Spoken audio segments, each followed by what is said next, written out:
எல்லாருக்கும் வணக்கம். வணக்கம். இது காமெடி பதிவல்ல, என் கிராமத்துல நடந்த உண்மை சம்பவத்தை உங்க எல்லார்கிட்டயும் சொல்றதுக்காக தான் வந்திருக்கேன். யாரோ அப்பாவிகளை நான் கொன்னுட்டேனா? யார் அப்பாவிங்க? யார் அப்பாவிங்க? என்ன 3 பேரை கொலை பண்ணிட்டேன்னு சொல்லி என்ன பிடிக்கிறதுக்காக போலீஸ், சிபிஐ நிறைய பேர் வந்தாங்க. ஊரே பரபரப்பாச்சு. ஆனா 690 பேர், ஒரு கிராமமே நம்ம இந்திய வரைபடத்துல இருந்து காணாம போச்சே. அதை யாராவது கேட்டாங்களா? கேட்டீங்களா? சொல்லுங்க.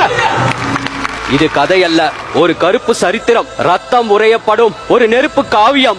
ஒரு கடற்கரை கிராமத்தை மெல்ல மெல்லமா அழிச்ச அநியாயம், அரசு அதிகாரிகளின் அக்கிரமம். அத்திப்பட்டியில் ஒரு கிராமம் இருந்தது.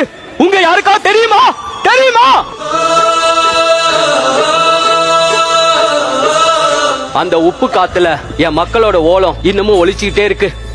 வங்கக்கடலுக்கு எங்க ஊர் மக்கள்னா கொல்ல பிரியம். வருஷம் வருஷம் வந்துட்டு போகும். எங்க ஊரை காப்பாத்தருக்கு ஒரே ஒரு செவுரு கட்டித்தாங்கன்னு கேட்டோம். அத்திப்பட்டியில வெள்ளம் வரக்கூடாதுன்னு ஒரே ஒரு அணை கட்டித்தாங்கன்னு கேட்டோம். ஜெயிச்சதுக்கு அப்புறம் எங்க தொகுதிக்கு வராத எங்க எம்எல்ஏ நாங்க கொதிச்சதுக்கு அப்புறம் வந்தாரு. அணை கட்டி தருவாங்கன்னு சொல்லி அடிக்கல் நாட்டிட்டு போனாங்க. அணை வரும்னு காத்து கிடந்தோம். அணையும் வரல, அவங்களும் வரல. இதை ஏன்னு கேட்க போன எங்க ஊர் மக்கள் எல்லாரையும் நடு ராத்திரி கொற்ற மழையில குழந்தைங்க, பெரியவங்க, பெண்கள்னு பார்க்காம கல்ல கட்டி கடல்ல இறக்கிட்டாங்க.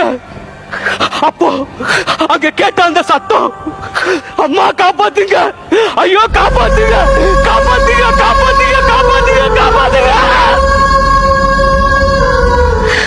அந்த மரண ஓலம் என் காதுக்குள்ள இன்னும் கேட்டுக்கிட்டே இருக்கு. அழிஞ்சு போன என்னோட சமுதாயத்தோட கடைசி கதறல், என்னோட அழுகை, 690 பேரோட அழுகை, என்னோட கோபம், என் கிராமத்தோட கோபம்.